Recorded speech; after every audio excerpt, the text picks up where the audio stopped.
Rebonjour à tout le monde. Quand vous avez l'opportunité maintenant d'être avec le maire dans le bon camp, le candidat qui est choisi par le président de la République, xam nga parti dafay am ce qu'on appelle une discipline de parti. Discipline de parti mooy bu kilifa gi waxee nga ne li mu wax moom laay def mu neex ma ak mu naqari ma moom laay def. Mais nag bu fekkee ne amoo kilifa ah comme ni ko olof yi di waxee rek jinne mooy nekk sa kilifa seytaane moo lay jay moo lay ruux moo lay wax defal nii defal nii defal nii et après le réveil sera brutal. Mais nous avons la chance parce que nag le choix n'est pas fortuit. Président de la République du toog ba mu yàgg si bureau rek mu ne je choisis telle personne parce que bon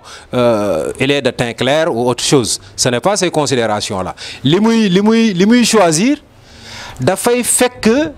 ay nit ñoo xam ne yónni na leen ci terrain bi sans que nous soyons au courant ñu wax ko lu wér li fa nekk mooy dëkk sangam de boo fa tegu diw doo gañe. Parce que nag mooy le président de tous les Sénégalais loo xam ba ci sa biir kër moo la ko gën a xam donc kooku bu demee ba jël décision ne Déthié Diouf moo may représenté Tataguine keneen ku ne moom nga àndal te nga ne nanguwoo loolu ça veut dire que tu n'as pas de discipline de parti te loolu gis dégg ngeen ci fan yi ñu génn yu bari ku nekk di wax naan ñun la ñu tànn ñun la ñu tànn ñun la ñu tànn ñun mosuñoo wax ne ñun la ñu tànn parce que leeroon nañu ne ñun la ñu tànn waaye comme dañ ñoo yar duñ ko waxee dañuy bàyyi ka kay tànn mu tànn ba pare ñu soog koo fésal soog koo wax moo tax maire doon ñu tere ne bu leen wax ne ñun la ñu tànn pourtant je sais qu'il le savait mais par discipline il n'a pas voulu que ce soit comme ça. léegi nag yéen ñi nga xam ne yéenay étudiants ak élèves yi alay kuli alin ëllëg yéen yéenay nekk ñi nga xam ne ñoom ñooy jël ay fonction ci biir Tataguine ñoom ñooy nekk ñi nga xam ne ñoom lañ yaakaar ci kër yi ñoom lañ yaakaar ci njaboot gi ñoom lañ yaakaar ci dëkk bi parce que il y a peut-être parmi nous un futur président ou une future présidente, de futurs députés, de futurs ministres, de futurs directeurs ou directrices. Donc il faut consolider ces relations-là. Ñu xam ne ki ñuy àndal comme aussi si dëgg lay dox ñun aussi ñu dox si dëgg mooy bu ma engagé woo ne man ci laa bokk damay wane li tax ma bokk ci mais c'est pas en étant dans un groupe bi war nga cee wax parce que c'est des moments de partage mais nag le travail qui se fait en dehors du groupe est beaucoup plus important te ñu xam ne it groupe bi ñun ñoo ko moom ku ci jël dara nga jël ko yóbbu ko feneen foo xam ne waru faa ne kooku it da ñuy tooñ parce que nag bu fekkee ne dem nga ba nga ne ñun nga àndal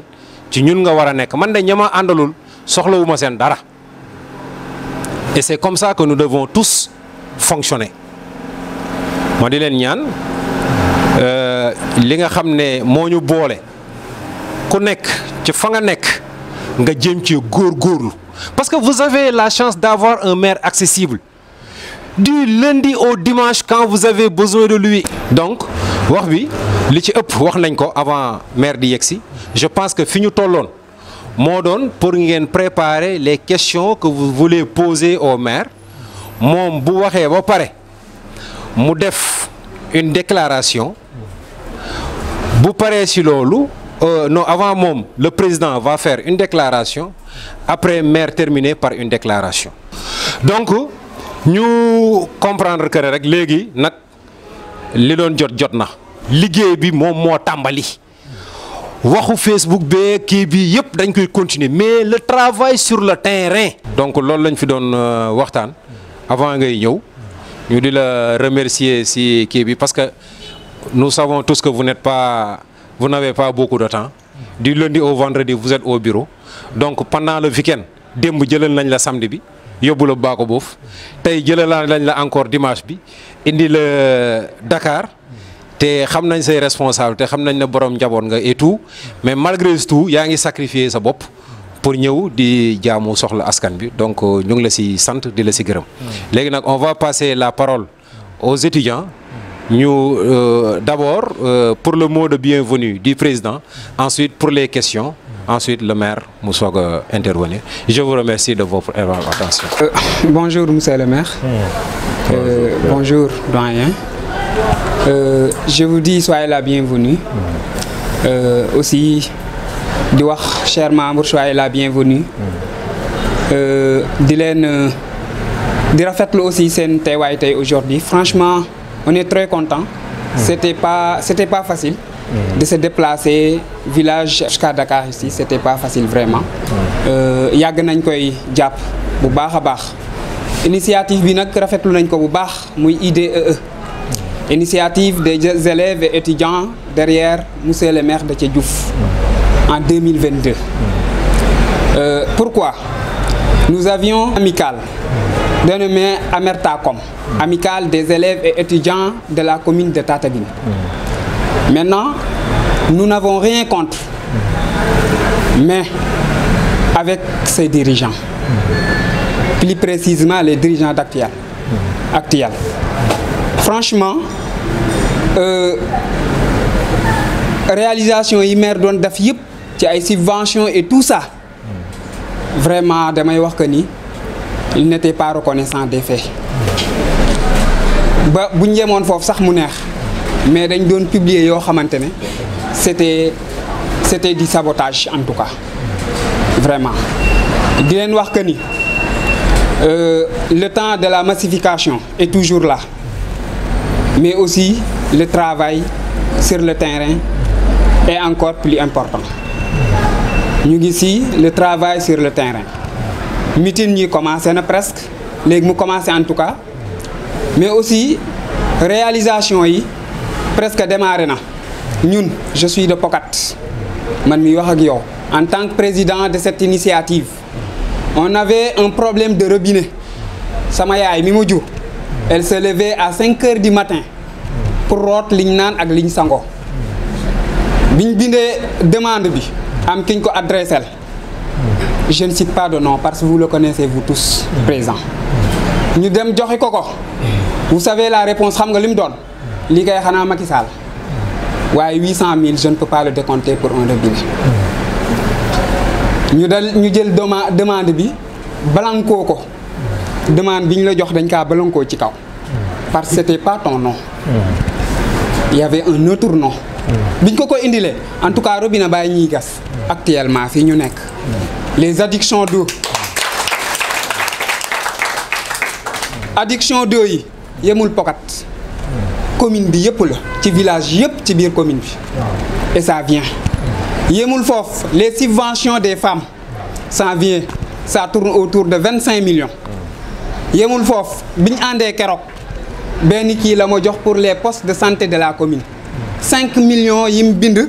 loo xamante ne yëpp ay médicaments la et c'est chaque année nekkul ren la koy door a def chaque année. Maintenant dama koy faral di wax j'ai des nausées si j'entends les gens parler que le maire n'a pas travaillé parce que ñoom bëgguñoo gis li maire di liggéey c'est ça parce que bëgguñ koo gis kii dafa nekk koo xamante ne je le dis tout le temps il n'est pas un politicien mais il est un homme d'État kii du politicien nattoo ko dab rek mu dugg ci politique mais ba muy def fee yi mu daan def yëpp bëggul sax ñu jël ko bëggul woon ñu koy film di kii maintenant c'est ce qui a amené tout ce problème qu'on est en train de vivre entre les étudiants heureusement daf leen doon bindloo ay décharge chaque somme bu mu recevoir oon ay décharge dañ ko doon bind ñu doon recevoir somme bi mais heureusement tey parce que boo nee étudiant lii rek day na étudiant boo nee élève lii rek day na élève te xaajaat bi ñëwul xaaj bi yëpp ñëwul les autres liñ délocaliser place bi moo tax xaaj bi sax absenté mais salle bi xejuñ ci salle bi li nekk étudiant derrière vous xejul fii vraiment ñuy wax disponibilité kii du lundi saa yoo ko soxlaa du lundi au dimanche boo demee bureau fekk ko fa wala boo demee këram fekk ko fa ñun soxlawuñu maire boo xamante ne tu as plus de 3 ou 4 fonctions bàyyil ñu foofu ñoo xamante ne il ne maîtrise même pas les textes parce que loolooy am j'entends des fois en tout cas en Facebook les gens parler 75% de la population tataguinoise n'ont pas accès à l'eau mais quel sabotage loolu mooy la 75% de la population yow sa kër mosoo xam robinet ndoxu teen nga doon naan bañ indil la robinet sa biir kër ngay naan 75% de la commune de Tataguine n'ont pas accès à l'eau loolu foo ko teg en fait kii avant Macky Sall di ko jox confiance ñun population bi d'abord ñun ñoo ko jox confiance Macky Sall dafa ñëw parallèlement ak ñun joxaat ko confiance moo tax mu teg ko en tête de liste dama ne nag nañ gore fii ñu nekk ci politique bi lu fi waaye am c'est grâce à son excellence le président de la République monsieur Macky Sall maintenant tey Macky bu demee ba ne vraiment vous tous vous êtes dans l'APR mais nag damay def sama choix parce que am na ñoo xamante ne il était là ci début ba fii mu agsi ñooñ nag xam nañ kan la mooy kii toog il était là moo tax mu tànn ko def ko tête de liste maintenant peut-être ñàkk doy la xawma leneen en tout cas am na ñu commencé quitter en voulant être candidat waaye dama leen ne yéen ñi teew fii yëpp je vous donne rendez-vous keroog le 23 au soir du 23 janvier ñun ñooy teewaat dem feetu jiwaat fële je vous donne rendez-vous métti woon na les élections passées amoon na sax ay wéy yi ñu yëkkati woon foo tourné woon xaw ma woon sax ndax candidat la ba mu gañee ma ne ko kooku fu mu dëkk tout le monde était surpris et en tout cas loolu mooy ñëwaat loolu noonu mooy ñëwaat fii parce que xam nga li tax dëkk liggéey commune bi on est à Tataguine certes c'est pas une grande commune comme ni ñu koy foogee mais ay sacrifice la ciy def ay sacrifice am na benn jour benn camion ciment di indi ciment suñ quartier Pokat ma dégg ci ay déclaration yu bëri mais man bëgguma joxe des fausses informations ma ñëw rapproché wu ci moom laaj ko ne ko mais dama gis ciment suñ dëkk ñuy wax courant mais dama cay dégg ni ay tur ñii ñoo ko fay indi mu ne ma déedéet courant bi courant état la te la ka fa indi ci man mii la jóge te fam jaar aussi ci man mii la jóge donc ma leen di naan kani am na yu bëri yi am ci village yi ci quartier yi xamoo leen ko ça fait l'occasion aujourd'hui tey ngeen laaj ko ñu wax leen ko nii ak nii ak nii la ay élèves lañ ay étudiants lañ fii lañ nekk Dakar ñii ngi suivre ay formation professionnelle ci yeneen écoles yi c'est maintenant c'est l'heure ngeen poser ay questions wax li ngeen bëgg mais aussi ci ay quartier ngeen jóge ci ay village ngeen jóge wax leen seen problème mu quartier wax leen yéen lan ngeen bëgg ñu wax leen voici le maire muy nii déplacé wu de Tataguine à Dakar ñun ñoo pourtant mënoon nañoo déplacé wu def ay car dem fekk ko à Tataguine mais moonuñu non restez je viendrai auprès de vous mu ngi nuy tey toog man nag benn message rek laay lancé wu ma ko population tataguinoise lancé wu ma ko militant dama koy lancé son excellence le président de la République nomination nag jot na ci kii il est temps nomination jot na ci kii franchement ñun jeunes et étudiants en tout cas la jeunesse entière xam nga li ñu bëgg président mooy kii am nomination parce que la ñeneen ñi liggéey moom def na li ko double ou bien li ko triplé c'est ça que nous voulions le président. En tout cas, merci si déplacement bi, merci si équipe bi, mais merci aussi à Mousseba. Merci aussi à vous tous présents, élèves comme étudiants. Je vous remercie. Bonjour tout le monde, je me nomme Manga Sen, je suis d'Ongoye Pofine. On a réuni ici quelques questions machine ordinateur pour les étudiants de l'IVS. Problème de machine ordinateur pour les étudiants de l'IVS. Logement à l'ICAD et aussi pour les étudiants de l'IVS qui se trouvent dans les régions. Des œuvres d'études pour les élèves classe de terminale. Il y a aussi les nouveaux bacheliers qui demandent une aide financière pour leurs inscriptions. Voilà les questions. Avant de dire quoi que ce soit, faire une remarque. Alors, j'ai vu que les visages sont trop fermés. Alors, c'est ça, quand on est devant son maire, il faut quand même enlever tout stress. Voilà, et montrer quand même qu'on est content et qu'on est devant son maire. Tous les visages qui sont fermés, il faut les ouvrir, sourire et montrer qu'on est devant son maire. Ça, c'était tout simplement ce que je voulais dire. Alors, j'ai écouté bien le topo que tu nous as fait tout à l'heure. Et j'ai retenu une chose qui me paraît extrêmement importante. C'est que le maire et son équipe ne sont pas dans une dynamique de confrontation.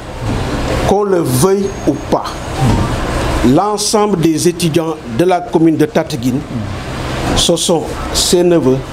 ses fils et à la limite, pour certains, ses frères. Donc, Tafedar, donc, en aucune façon, il ne va pas s'inscrire dans une logique de prendre une équipe à Khawan Nolakas. Donc, si on peut faire en sorte que les autres là puissent venir et rejoindre ce groupe, c'est ça ce qu'on attend de vous.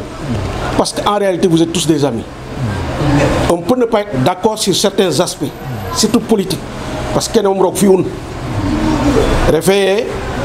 il n'y a pas une pensée unique.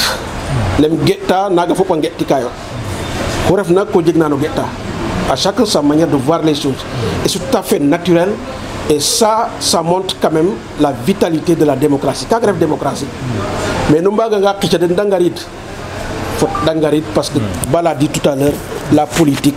c'est l'addition. C'est extrêmement important. Alors, l'autre aspect, on peut lui reconnaître quand même cette volonté d'être avec vous. Parce qu'un maire qui travaille, il a besoin que Koutafia ait une visibilité.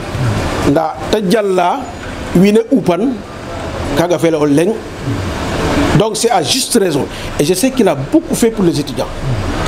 Mais malheureusement, ça dit que le réceptif n'a pas été à la hauteur. Parce qu'aucun aurait. Alors ce qui se passe maintenant dans les réseaux sociaux, c'est autre que ce qui a été fait dans son bureau. Là, il a raison quand même de se poser des questions. Et qui ne sommes réaux? Il faut se le dire. Donc je pense qu'on peut lui reconnaître quand même cette volonté de vouloir travailler avec vous. Et c'est pour ça que je voudrais véritablement vous féliciter pour ce courage. Parce qu'il fallait du courage pour le faire. Il fallait du courage pour le faire. Donc, c'est ça. N'acceptez pas d'être entre les politiciens. Certes, vous avez le devoir d'accompagner le maire dans ce qu'il fait. Vous avez le devoir d'accompagner dans ce qu'il fait. Parce que Tataguine doit être au rendez-vous national. C'est-à-dire que nous, commune Limtena, Tataguine Limel. Et c'est le lieu de féliciter encore le maire qui est sorti 3e au niveau départemental avec sa rigueur dans le travail. C'est le lieu encore de le féliciter. Sur les 557 communes du Sénégal, la commune de Tataguine est sortie 30e. Et ça, c'est des performances qu'il ne faut pas occulter. Je le connais depuis fort longtemps. Et je le connais pour sa rigueur dans le travail. Je le connais également pour sa discipline de parti. Donc c'est juste pour vous dire que le choix de M. Déthié Diouf n'est pas un choix gratuit. C'est un choix qui a été basé sur une logique. Et cette logique, ce n'est rien d'autre que le travail. 1, 2, le travail. 3, le sérieux. aucune kajega kilifa of wagino lay choisir ba pare wida sax le nangay mina choisir ker lolu bokul ci discipline et je pense que le maire a montré la voie. Donc aujourd'hui ce qu'il est et le choix sur lequel le président a fait sur lui, c'est un choix qui est mérité. C'est très simple. On ne peut pas vous refuser d'avoir un engagement politique. Mais quand même, faites le bon choix. Et le bon choix n'est personne d'autre que M. Déthié Diouf. Parce qu'au moins, il a une oreille pour vous. Et je sais, je peux vous le dire ici, tout ce qu'il y a comme préoccupation venant de vous, parce que l'équipe qui est autour de lui, donc sachez que dès à présent, il n'y a pas de porte fermée pour vous en ce qui concerne vos préoccupations. Il faut tout remonter vers le maire. Parce que moi, une jeunesse estudiantine boo xamantene dafa nek dans de bonnes conditions. Japp na né lolu moko gënal lo gis ci adina. Parce que nak il faut le dire. Les rendez-vous futurs, c'est tout simplement cette jeunesse. Et on dit souvent que dites-moi quelle jeunesse tu as et je te dirai quel pays tu seras ou bien quelle communauté rurale tu seras, collectivité territoriale tu seras. Et je sais que il y a une matière grise. Et pour l'accompagner, je sais que vous ferez de très bons citoyens. Vous ferez en tout cas, vous serez la bonne relève de la commune de Tataguine. Kenenal bu umalaya nun to laya nun e kenun ndam na kaga yo bo lenga sutanunte. Merci beaucoup. ñi amone yene tew fi gital di nuyo bi président bi Ndiaye ak membre yi nga xamne ñoo bok ci amical bi yépp mais bok ci mouvement bi di len sant bu baax ci initiative bi mais tam di len sant liggéey bi nga xamne mom ngeen di def naam kenn duma gis may wax mais lepp na ci groupe bi dama ko suivre di wax ne tay bes bu mag la ay étudiants dajalo tok di waxtaan ci lo xamne day jëmale sen commune kanam lolu am solo la sant bu baax aussi équipe bi ma andal nga xamne and bu yag la te bobu légui bayiwuñu te dara ñor leen lu dul lo xamne mën na suxale commune bu Tataguine li ngeen fi jotté wax yépp suñu ginaaw mën nañ né non lañ ko bëggé won parce que buñ togon dé xaar ex ngeen dara commencer mën na naaj bé mën na sax goudi mais objectif bi dal moy ñun yeen pexé lañ mëna taxawal ban stratégie lañ mëna def ba li nga xamné ci lañ jublu moy élection yi ñu am ci ndam té ci ndam bobu seen war feus parce que ku fi né nak ci kër nga joggé am nga njabot te seen yaakar bok ngeen ci seen beut yeen la motax ñu waxone monsieur Banne bi ngeen démé bu len dugg ci ay détails ngeen jël décision and ak ñun ci jamono bu critique li tax mané mo critique moy dañu dem ba fin mandat ngeen jël initiative bo xamné bu noble la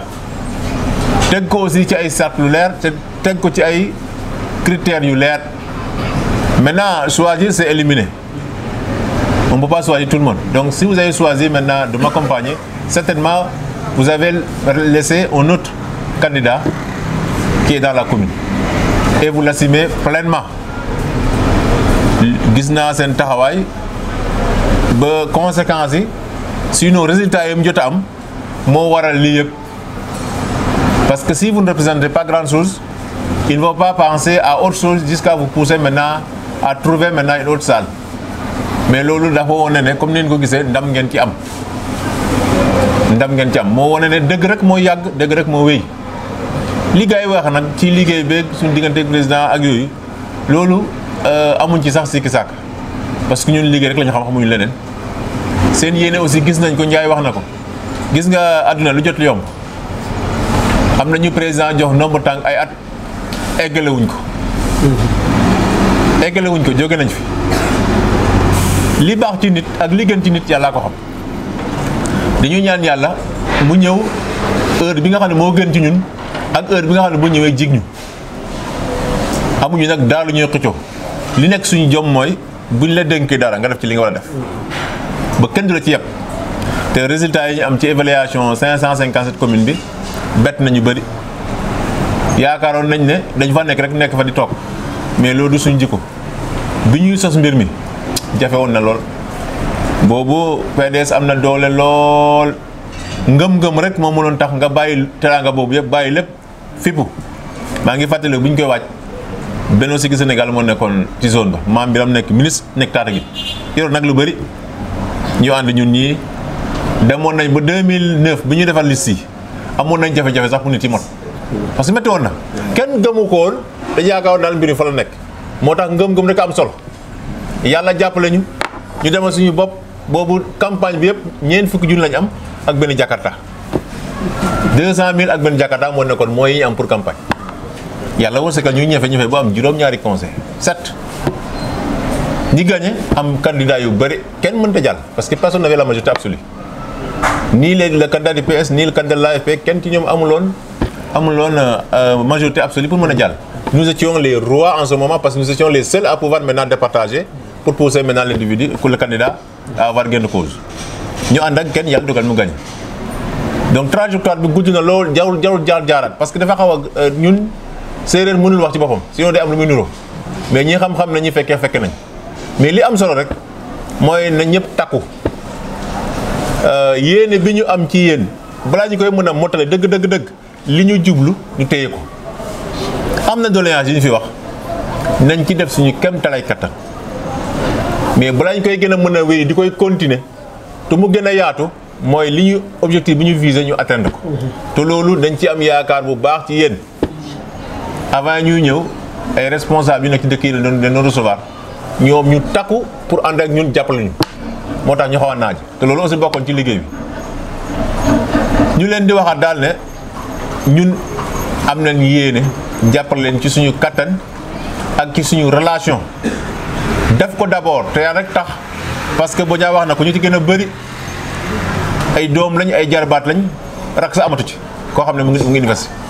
kooku nag bu la yàlla wërsëgalee dara waxuma la sax nga nekk maire te mu nekk ay doomu dëkk ba da nga leen war a jàppale ci li la yàlla wërsëgal boo gisee lii yëpp dal ñu moo ne bi ñuy jàppale étudiants yi séentuwuñ ci woon politique séentuwuñ ci woon lu dul dañ ko war a def ko moo tax lii yëpp julut ci mais mënoon nañ tam defee ko neneen mais man tout le temps li may def dama ci jiital yàlla gis nga yàlla kenn mënu koo nax booy def te yàlla tax heure bu sa bés taxawee yàlla ñëw mais booy def ngir ngistal jamono bi nekk nit yi boo leen toppee seen comportement doo def lu baax parce que ki ngay gën a defal teraanga mo ñu ci gën a bëri boo jëlee 10 8 yi ñoo lay wax 8 yi ñooy taxaw di wax lu bon gis naa ci ñoo xam ne tey lu ne la ñuy wax ñun ñoo leen jox bourse ñu dem defi formation ci ay xaalis bu bëri biñ ñëwaatee tey ñu ngi ñëwoon ginnaaw di wax lu ne te pourtant jamono boobu métti woon na te ki tax ñuy wax loolu defalu leen toll noonu mais man bi ma ko doon def dama ko doon def sama diggante ak yàlla dama ko doon def parce que yàlla teg na foo xam ne mën naa ko jàppale te bu neexoon yàlla mu def inverse ma nekk position boo xam ne dañ may dimbale donc yàlla bu defee nga nekk position boo mën a dimbalaate rek te yàlla tax parce que loolu du ngóor a du leneen ci coobare suñu borom la moo tax man du ma politicien day def pour gis leen ma day def pour am leneen ak leneen mais boo ko xoolee lii entourage bi di yaatu yëpp ku ne da ngaa gis loolu doon rek ñëw mais time wuñ sax dem fekk nit ne bàyyi li ngay def nga ñëw jàppale ñu mais nag dëgg dañuy wax ne montre bokk heure yëpp montre baax yëpp bokk heure moo tax ñi bokk vision bokk gis-gis allah kulli xaal lu mu yàgg ils vont se retrouver moo waral nii te ñeneen ya ni ñuy demee ak ñuy demee dafa wute doomu aadama loo bëgg bul tax nga wax loo xam ne méngoowul ak dëgg du waxal li nga xam ne moo am te xam ne nguur gi du yaa ko jox sa bopp sa yaay di la ko jox suñu borom mooy seet ku ko neex mu namm ci moom nguur de tel at à tel at bu ko jeexalee jeex na te loo bërile nga romb ku la ëppale loo ñàkk nga gis ko tane te fii dara duñ ko yóbbu ci wàllu matériel lu dul jëf ju baax moo tax ñun am nañ mbégte mu baax ñëw fekk si leen di leen masaw ci coono yi ngeen am je crois jusqu'à tard la nuit ñoom Ousmane ñoom président ñoom ba ñu ngi coordonné pour trouver beneen salle parce que salle bu amuloon dafa nawoon nekk fiasco que ñoom li ñu bëggoon am nañ ko mooy fexe ba kii parce que ay problème perturbation mënut a nekk. Moi j'ai réglé la sécurité depuis hier nuit si on était là-bas aussi kenn du perturbé loolu moom jël na engagement yi parce que loolu loo xam nañ fi mën a jaar ba am loolu c'était déjà réglé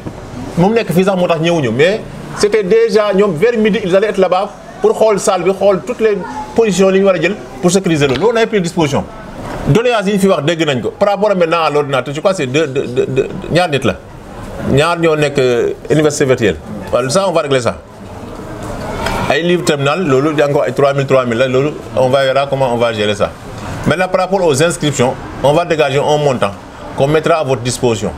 mais ça il faut que vous fassiez aussi le recensement de tous les nouveaux bacheliers qui doivent s'inscrire parce que balaa ngay mën a wax dara nga évaluer bu ñu joxee 10 000 mu nekk 20 étudiants ça ne règle pas le problème mais bu ñu xamee ne pour les nouvelles inscriptions président ils sont au nombre de temps en fonction maintenant du nombre on verra le montant qu'on peut dégager pour mën leen appuyer et du yem foofu parce que ceux qui sont à l'université auront besoin de ay tickets ay leen ak leen donc on va aller ensemble régler les besoins progressivement maintenant en fonction aussi spécificité mais daal lii gën a tax ëllëg ngeen dem ba parce que yéen yi bëri na aw ma habitude nag di digge parce que bëgguma wax lu ma deful mais xol bi li ci ne yàlla xam na ko man xam naa ko on va faire tout pour que conditions yi ngeen nekkee gën a améliorer bu baax a baax ngeen xam ne maire bi ñu àndaloon jàppale ko ñeneen duñ ciy xas ngeen ciy xeex ñii di sànni ay xeer parce que gis naa lépp maire boobu jar na ko parce que kii koy awaaga muñ nga mos awaaga muñ xub dong xaalis mais nag ngor kii ne waa fañ ko amuñu nga gore te man du ma nangu nag ngeen maa gore ëllëg keneen ku bokk beneen kaane gas sa di iyaan aye maire fan yoon tina yo damte ke nuun kaaga xu and na ndece to yena fami ande do himjan kaaga fo gimta ku ley ma kaaga fi ka to bugam koy ngor nene mada bo o leng xas ki manun menuno kin genu kin ngal baga mo xas kaaga nak pour tamu je waago jeg no ndigil na roog te refu ye o kiino xumnu bo ndam ne i mbugna i mbogkan in fop rooga ci na in to i njegate yaakaar parce que saax la koy ino mbogun to population ne bo leyan oxu rok la kam den fi sondage waxtaan fo den xano ande oxe da mujel na den fo mujel na den wi sate fe andal njangero yene a ngot mairie fa a coodno xa andoona yee ka délégué kan des gosses ka andoona yee njegero expérience njegero yar maak wa ngara maaga da ngaña den maak wa ngara maaga da ngastaa den mbit ne dok no problème ka andoona yee fet ka gef ka sate ka kaaga wiin we mbi'kiran wiin we anda ke mal na den coole koy wa may mais bu desul daa ndox tànn ki leen jig ak ki baax ci ñoom mën nañ def seen choix te waxoon naa leen ko en 2014 te ki nga xam ak ki nga xamul doo ko jëndee c'est-à-dire ki nga xam doo ko jëndee koo xamul te ñun fukki at ak ñaar boo ko defee place jikko boo mën a yore mënta nëbb pendant 12 ans mënta nekk te nit day changé kii wut amagul li muy wax muy neex pour mu am heure bu amee day changé gis nañ fi ñoo xam ne bi ñuy wut ku leen oo jot leen ñu falu seen téléphone SMS boo ko envoyé du la tontu te man en tout cas maa ngi góorgóorlu ba ku ma oo ou bien ku ma envoyé SMS même bu fekkee dama jàpp heure bu ma fiixee lu mu yàgg-yàgg naa jëlal sama téléphone oo la ou bien ma envoyé SMS ne dama nekkoon ci réunion lii laa jàppoon ou bien may dawal ne lii moo taxoon mënu ma woon tontu loolu au moins je prends la peine parce que nit bu wax ak yow da nga ko war a tontu mun na la nga fekk situation boo xam ne da ngay xat mais heure boo fiixee nag lui revient c'est ça qui est normal waxatuma ñoo xam ne dañuy sonn ci yow guddi di sonn ci yow bëccëg di jël ay risques ma ciy profiter vraiment di leen sant yéen ñëpp vraiment ci taxawaay bi gis nañ ko bàyyiwuma kenn salle bi moo tax nit am solo parce que bu ngeen amuloon koo xam ne xam na fi mën a régler da doon métti mais la nuit j'ai dit avant que quelle que soit l'heure faites tout pour ngeen jox ma confirmation la nuit yàlla dogal na amu leen ci gàcci ndam ngeen ci am ba salle am na waxtaan bi li ma fekkee li ma fekkul yëpp xam naa lu rafet la parce que yéen a bokk benn bëgg-bëgg te bu bëggee bëgg-bëgg buñ tasee dañuy mën a waxtaan donc sant naa ñëpp sant aussi sama collaborateurs yi jóge ci dëkk ba bàyyi seen lépp ñëw ànd ak yéen ñëw fekk leen fii lii day wone ne am na fu ñu leen teg am na ngëm-ngëm bi ñu am ci yéen parce que nag boo ko xoolee li jóge ci dëkk ba ñëw xaw naa tolloog lu ñu fi fekk te ñëw dëkk ba moo gën a yomb jóge dëkk ba ñëw fii parce que peut-être bu ñëwoon dëkk ba coono yëpp duñ ci fekk mais nag dara leneen bu la jaralee da lay jaral bu la jaralee da leen jaral bu fekkee ne am na ku doon wax ne mënu leen tax maire ñëw tey yaakaar naa loolu leer na nañ ne fu ngeen ma oo ci loo xam ne seen njëriñ la ou bien njëriñu commune bi naa leen fa fekk si bu ma xatee loolu ma jël sama collaborateur ma ne leen dem leen ngeen xoolal ma sama njaboot ci yenn condition la nekk ci yenn jafe-jafe la nekk. bourse yi buntu bi pratiquement ubbeeku na j'attendais juste que ñu def la situation parce que am na partenaire boo xam ne dañu fay verser xaalis. Il y a beaucoup d'écoles, beaucoup. On va passer la liste. Après maintenant, ñi bëgg a def formation, ils vont faire les choix. C'est les inscriptions qu'ils vont faire, mais tout ce qui est de la mensualité, c'est la bourse qui prend ça en charge. Maintenant, il faut aussi, on va prendre quelques numéros ci yéen a koy cocher seen biir. Donc du nekk ne ku soxla maire ngay waxal déedéet. Day am ay 3-4 numéros yoo xam ne dañ koy def ci fiche yi. Donc bu ngeen ko publier ku soxla yéen lay wax directement, mais du wax ak man. Tu vois? Mais nag li ñu war a déposer foofu nag au niveau du cabinet pour ngeen mën a am les bons ça c'est nous qui assumons ça.